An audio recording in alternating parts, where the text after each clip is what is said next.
ನಾನು ಮೊದ್ಲೆಲ್ಲ ರೂಮ್ ಹೋದಾಗ ಅಮ್ಮನ್ ಗೊತ್ತಾಗ್ತಿತ್ತು ನಾನೇ ಬರ್ತಾ ಇದ್ದೀನಿ ಅಂತ. ಇವಾಗ ಬಂದ್ರು ಗೊತ್ತಾಗ್ತಿಲ್ವಲ್ಲ.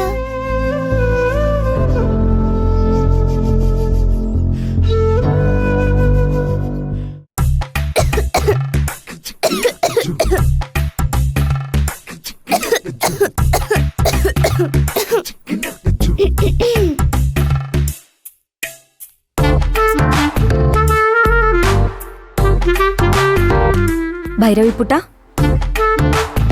ಯಾಕಿಷ್ಟೊಂದು ಕೆಮ್ತಿದ್ಯಾ? ನಾನ್ ನಿನಗೆಷ್ಟು ಸಲ ಹೇಳಿದೀನಿ, ಹೊರಗಡೆ ಹೋಗ್ಬೇಕಾದ್ರೆ ತುಂಬಾ ಚಳಿ ಇದೆ, ಏನಾದ್ರೂ ಬೆಚ್ಚಗಿರೋ ಬಟ್ಟೆ ಹಾಕೊಂಡ್ ಹೋಗು ಅಂತ. ನೀನ್ ನೋಡಿದ್ರೆ ಕೇರೆ ಮಾಡಲ್ಲ, ಹಾಗೆ ಓಡಾಡ್ತಿರ್ತೀಯ. ಈಗ ನೋಡು, ಎಷ್ಟು ಕೋಲ್ಡ್ ಆಗಿದೆ ನಿನಗೆ.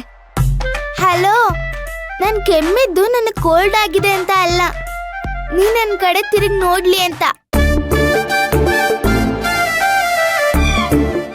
ಇಷ್ಟು ದಿನ ನನ್ ರೂಮ್ ಒಳಗಡೆ ಬಂದಾಗ್ಲೇ ನಾನ್ ಬಂದಿದ್ದೀನಿ ಅಂತ ನಿಂಗೆ ಗೊತ್ತಾಗೋದು.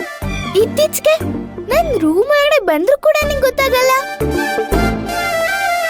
ನೋಡು, ನಾನಿಲ್ಲಿ ಕೂತಿದ್ದೀನಿ, ನೀನ್ ನನ್ನ ನೋಡ್ದೇನೆ ಹೋಗ್ತಾ ಇದ್ಯಾ?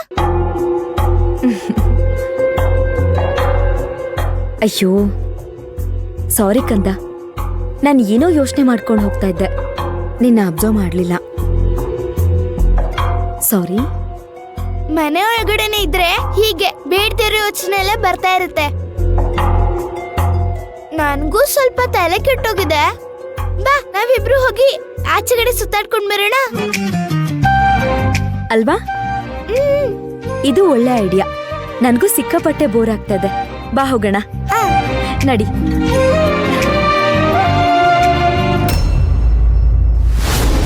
ಒಂದು ಇಂಪಾರ್ಟೆಂಟ್ ವಿಷಯ, ನಾನು ಹೇಳೋವರೆಗೂ ನೀನ್ ಮನೆಯಿಂದ ಆಚೆ ಬರ್ಬಾರ್ದು.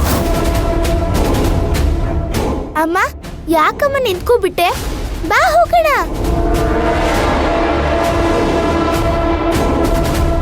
ಪುಟ, ನನ್ಗೆ ಹೇಳೋಕೆ ಮರ್ತೋಗಿತ್ತು, ನಾನು ಹೊರಗಡೆ ಬರಕ್ಕಾಗಲ್ಲ.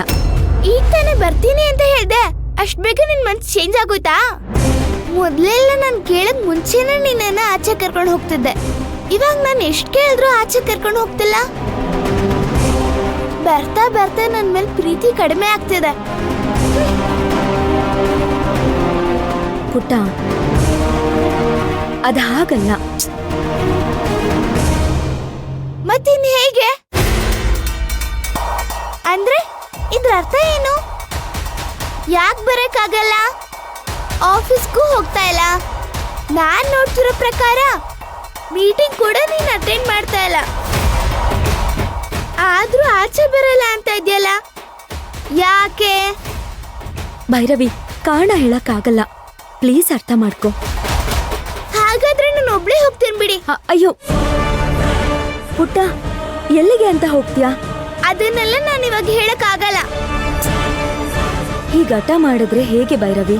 ಅಟ್ಲೀಸ್ಟ್ ಎಲ್ಲಿಗೆ ಹೋಗ್ತಿದ್ಯಾ ಅಂತಾದ್ರೂ ಹೇಳ್ಬಿಟ್ಟು ಹೋಗ್ಬೇಕಲ್ವಾ?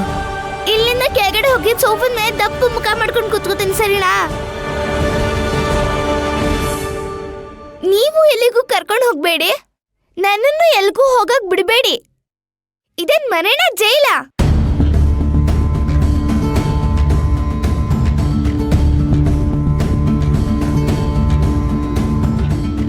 ಫುಟ್ಪಾತ್ ಅಲ್ಲೇ ಸ್ವತಂತ್ರವಾಗಿದ್ದೆ. ಈ ಮನೆಗ್ ಬಂದು ನನ್ ಸ್ವತಂತ್ರನೇ ಹಾಳಾಗೋಯ್ತು. ಗೂಡಲ್ಲಿರೋ ಗಿಳಿ ತರ ಆಗೋಗಿದೆ ನನ್ ಬಾಡು. ಟೈಮ್ಗೆ ಹಣ್ಣು ನೀರು ಕೊಡ್ತಾರೆ, ಅವ್ರು ಮಾತಾಡ್ಸಿದಾಗ ನಾವು ಮಾತಾಡ್ಬಿಡ್ಬೇಕು. ರೆಕ್ಕೆ ಇದ್ರೂ ಹಾರಕ್ಕಾಗಲ್ಲ, ಆಕಾಶ ನೋಡಕ್ಕಾಗಲ್ಲ. ಹಕ್ಕಿ ಆಗಿದ್ರು ಹಾರಕ್ಕಾಗಲ್ಲ ಅಂದ್ಮೇಲೆ ಹುಟ್ಟಿ ಏನ್ ಪ್ರಯೋಜನ? ಹಾಗೇನೆ ಮಗು ಆಗಿದ್ದು ಆಟ ಆಡಕ್ಕಾಗಲ್ಲ ಅಂದ್ರೆ ಏನ್ ಪ್ರಯೋಜನ? ದೇವ್ರೆ, ಮುಂದಿನ ಜನ್ಮ ಅಂತ ಇದ್ರೆ ನನ್ನನ್ನ ಶ್ರೀಮಂತರ ಮನೇಲಿ ಮಾತ್ರ ಹುಟ್ಟಿಸ್ಬೇಡಪ್ಪ, ಬಡವ್ರ ಮನೇಲಿ ಹುಟ್ಟಿಸು. ಅಲ್ಲಿ ಆರಾಮಾಗಿರ್ಬೋದು. ಈ ಶ್ರೀಮಂತರ ಸವಾಸನೆ ಬೇಡ.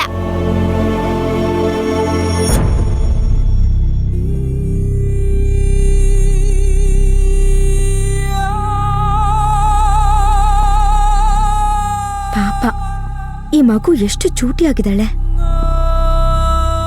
ಎಷ್ಟು ಅರ್ಥಪೂರ್ಣವಾಗಿ ಮಾತಾಡ್ತಾಳೆ. ಒಂದು ಸಮಸ್ಯೆಯಿಂದ ಈ ಮಗುಗ್ ಸಿಗ್ಬೇಕಾಗಿರೋ ಸಂತೋಷ ಎಲ್ಲ ಹಾಳಾಗ್ ಹೋಗ್ತಿದ್ಯಲ್ಲ.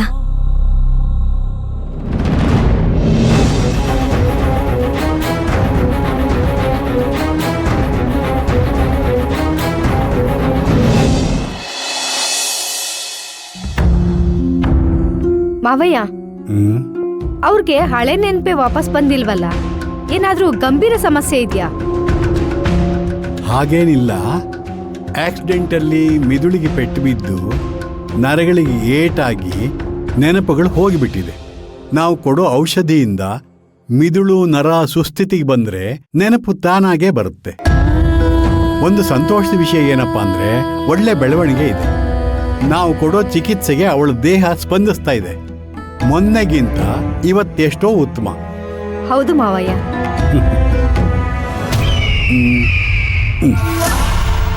ನಮಸ್ಕಾರ. ನಮಸ್ತೆ ಸರ್. ನಮಸ್ತೆ. ಯಾರು ಅಂತ ಗೊತ್ತಾಗ್ಲಿಲ್ಲ. ಇವರು ನಮ್ಮಣ್ಣ ಆದಿ ಅಂತ. ಒಂದಿನ ರೋಡಲ್ಲಿ ನಡ್ಕೊಂಡು ಹೋಗುವಾಗ ಜಾತ್ರೆಯಲ್ಲಿ ದೇವಿಗೆ ಅಂತ ಕಟ್ಟಿದ್ದ ವಿನೆಯಲ್ಲಿ ತಲೆ ಮೇಲೆ ಬಿದ್ದು ಇವನ್ ಮಾತಾಡೋ ಶಕ್ತಿನೇ ಕಳ್ಕೊಂಡಿದ್ದಾನೆ. ಆಪರೇಷನ್ ಮಾಡಿಸೋದಕ್ಕೆ ಟ್ರೈ ಮಾಡಿದ್ವಿ, ಬಟ್ ಯಾಕೋ ಆಪರೇಷನ್ ಮಾಡಿಸೋದಕ್ಕೇನೆ ಆಗ್ಲಿಲ್ಲ. ಆವಾಗ ಇವನ್ ಫ್ರೆಂಡ್ ಒಬ್ರು ನಿಮ್ ಡೀಟೇಲ್ಸ್ನ ಕೊಟ್ಟು ನಿಮ್ನ ಮೀಟ್ ಮಾಡೋಕ್ ಹೇಳಿದ್ರು. ಸೊ ಹಾಗಾಗಿ ನಾವು ನಿಮ್ನ ಹುಡ್ಕೊಂಡ್ ಬಂದಿದೀವಿ.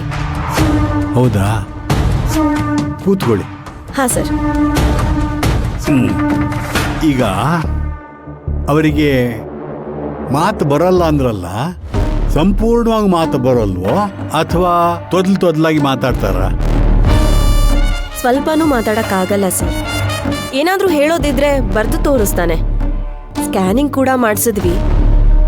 ಆಗ ಸ್ಕ್ಯಾನಿಂಗ್ ಅಲ್ಲಿ ನರ್ವ್ ಕ್ರಶ್ ಆಗಿದೆ ಅಂತ ಏನೋ ಬಂದಿದೆ. ಬ್ರೈನಿಂದ ಸಿಗ್ನಲ್ ಬರ್ತಾ ಇಲ್ಲ ಅಂತ ಡಾಕ್ಟರ್ ಹೇಳಿದ್ರು. ಸರಿ, ಇದಕ್ಕೆ ಆಯುರ್ವೇದದಲ್ಲಿ ಔಷಧಿ ಇದೆ. ಕೆಲವು ನಾರು ಬೇರೆಗಳನ್ನ ತೆಗೆದುಬಿಟ್ಟು ಗಂಟ್ಲಿಗೆ ಹಚ್ಚಿದ್ರೆ ಸರಿ ಆಗ್ತದೆ. ಇನ್ನು ಕೆಲವು ಕಷಾಯಗಳನ್ನ ಕುಡಿಸಿದ್ರೆ ಸರಿ ಮಾಡಬಹುದು ಈ ರೋಗನ.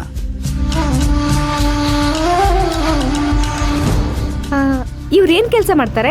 ಬಿಸ್ನೆಸ್ ಮಾಡ್ತಾ ಇದ್ದಾರೆ. ಮಾಟ ಮಂತ್ರ ಸ್ಮಶಾನದಲ್ಲಿ ಪೂಜೆ.